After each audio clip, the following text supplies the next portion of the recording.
Sunday 10 மணிக்கு மேல எடுத்த விளாக் தான் உங்ககிட்ட நான் ஷேர் பண்ணியிருக்கிறேன். சண்டேங்கிறதுனால நான்வெஜ் சமையல் காலையிலேயே வந்து முடிச்சாச்சு. மதியானம் சாதமும், ஃபிஷ் ஃப்ரை மட்டும் தான் இருக்குது. அதனால ஃப்ரீயா இருக்கிறப்ப இந்த மாதிரி சின்ன சின்ன வேலைகள செஞ்சிடலாங்கிற மாரி செஞ்சிட்டுருந்தேன்.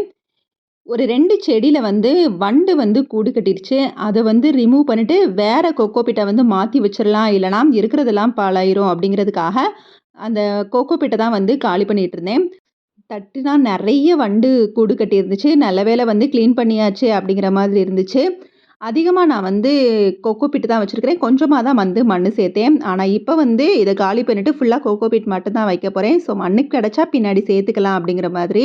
இந்த கத்தாழைல கூட அவ்வளவா இல்ல. 1 கூடை 2 கூடை தான் இருந்துச்சு. பாம்பு கத்தாழைல நெறையவே இருந்துச்சு.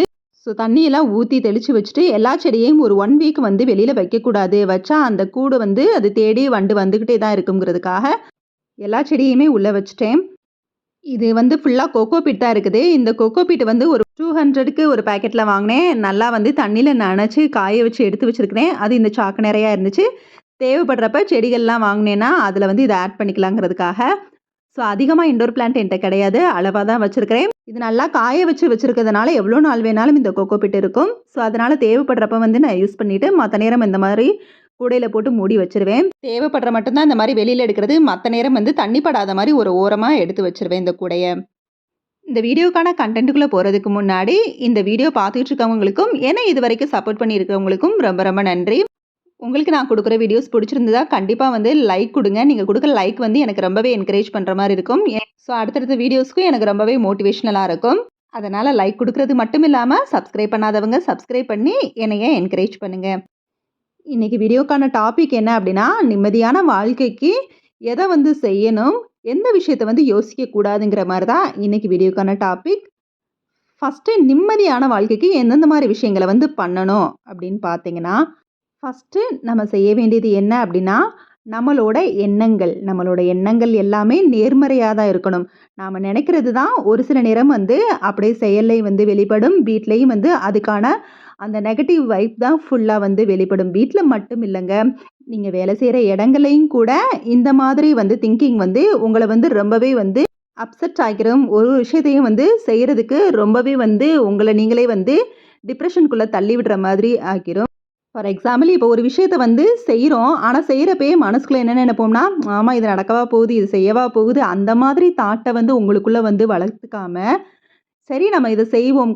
கண்டிப்பா இந்த விஷயத்துல வந்து பாசிட்டிவாவே திங்க் பண்ணுவோமே அப்படிங்கிற மாரி எண்ணத்தோட செஞ்சுட்டோம்னா, அந்த விஷயம் கண்டிப்பா நம்மளோட எண்ணங்களுக்கு தகுந்த மாதிரி மாறும்.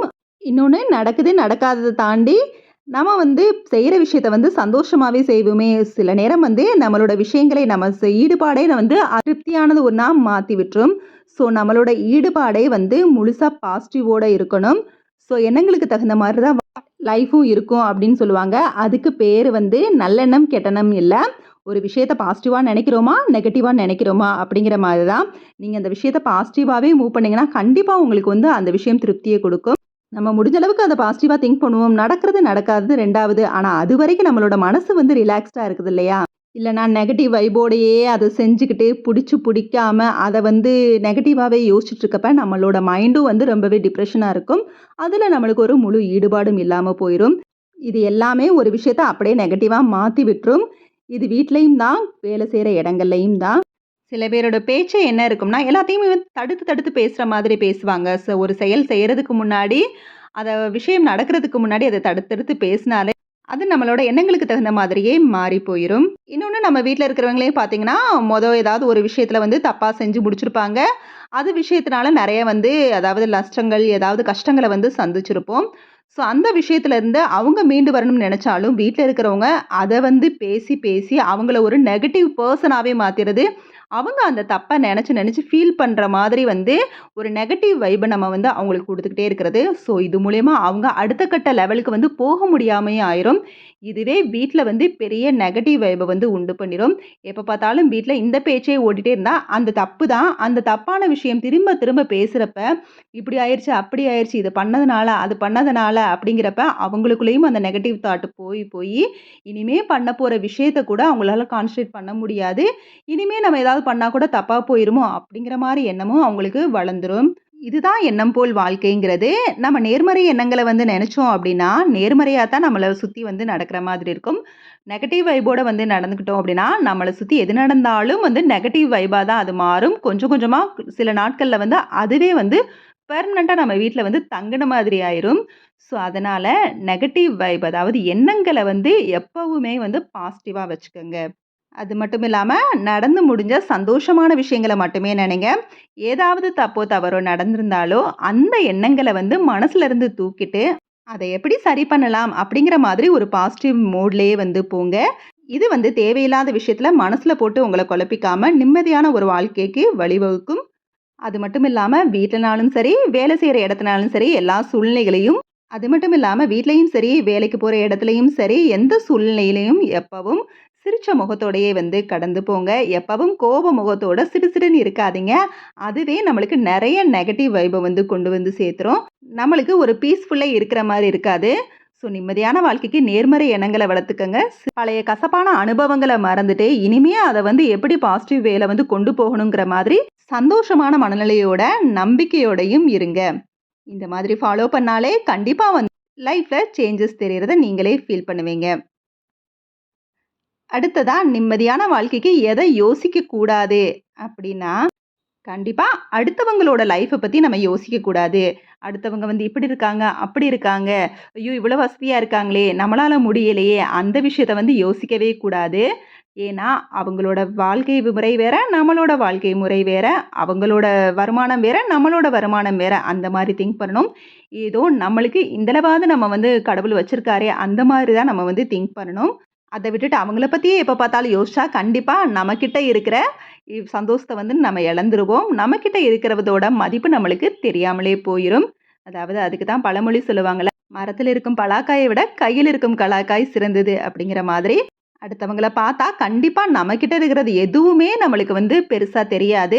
ஸோ எல்லாமே புடிக்காத மாதிரி ஆயிரும். அதனால நம்மள திங்க் பண்றத விட, நம்ம அவங்கள பத்தி திங்க் பண்ற நேரம் தான் அதிகமாகுமே தவிர, நம்மளோட விஷயத்துக்கு நம்ம என்ன செய்யணும் அப்படிங்கிறத வந்து மறந்துருவோம். ஸோ நம்மளோட வாழ்க்கையிலயும் சரி, வேலை செய்ற இடத்துலயும் சரி, நிம்மதி இல்லாமலே போயிரும். ஒவ்வொரு இடத்துலயும் வந்து நம்ம மத்தவங்கள வந்து பார்க்க ஆரம்பிச்சுருவோம். வேலை செய்ற இடத்துல பார்த்தீங்கன்னா, அவங்களோட ட்ரெஸ்ஸிங் சென்ஸ் இப்படி இருக்குதே, நம்ம இப்படி தான் போட்டு வருவோம். சரி நம்ம இந்த மாதிரி வந்து வாங்கிருவோம் அப்படிங்கிற மாதிரி நம்மகிட்ட பட்ஜெட் இல்லன்னா கூட, அத வந்து கடன் வாங்கியாவது எப்படியாவது செய்யணும்னு சொல்லி, அவங்களையே திங்க் பண்ணி நெறைய செலவு பண்ண ஆரம்பிச்சுருவோம். நம்மளோட வருமானத்துக்கு மேலேயே நம்மளோட செலவ வந்து கூட்டி விட்டுருவோம். அது வேலை செய்ற இடத்துல மட்டும் இல்ல, நம்ம குடும்பத்திலயும் தான். ரிலேட்டிவ்ஸ் அப்படி இருக்காங்க, இது வாங்கியிருக்காங்க, அது வாங்கியிருக்காங்கிறதுக்கு மாரியே அத வந்து திங்க் பண்ணி நம்மளும் பொறாமைக்கு போட்டிக்கு வந்து வாங்குனோம் அப்படின்னா, கஷ்டப்பட போறது கண்டிப்பா நம்ம தான். ஸோ இதுவே நம்மளோட லைஃப்ல இருக்க நிம்மதிய வந்து கெடுத்துரும். அடுத்ததா இன்னொரு முக்கியமான விஷயம் என்னன்னா, இது வந்து தேவையில்லாத ஒரு விஷயம் தான். அத பத்தி நம்ம ரொம்ப யோசிச்சு நம்மளோட லைஃப்ப வந்து நிம்மதி இல்லாம பண்ணிருவோம். அது என்ன அப்டின்னா, மத்தவங்க சபிச்சாங்க. பெரிய சண்ட வந்திருக்கும். அதுல வந்து அவங்க வந்து திட்டுவாங்க. "நீ நல்லாவே இருக்க மாட்ட, விளங்காம போயிருவ." அந்த மாதிரி நெறைய வேர்ட்ஸ் எல்லாம் வந்து யூஸ் பண்ணுவாங்க. அத நம்ம பெருசா வந்து நெனச்சு திங்க் பண்ணுவோம். கண்டிப்பா யோசிச்சு பார்த்தீங்கன்னா, உங்களுக்கு தெரியும்.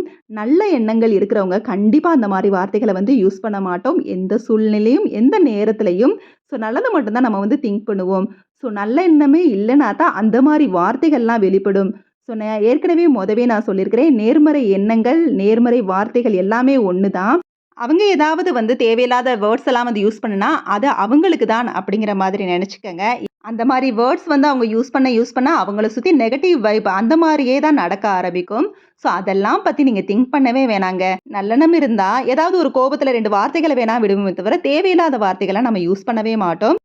ஆனா அது புரிஞ்சுக்காம சில பேர் வந்து என்ன பண்ணுவோம் அப்படின்னா, அதையே நெனச்சுட்டே இருக்கிறது. அவங்க இப்படி பேசிட்டாங்க, அப்படி பேசிட்டாங்க, இப்படிலாம் நம்மள சொல்லிட்டாங்களே, நம்மளோட வாழ்க்கை என்ன ஆகுறது? இப்படி ஒரு சாபத்த குடுத்துட்டாங்களே! அப்படிங்கிற மாரிலாம் திங்க் பண்ணுவோம். ஏன் சில நேரம் வந்து கஷ்டங்கள் வந்து எல்லாருக்குமே வரும்.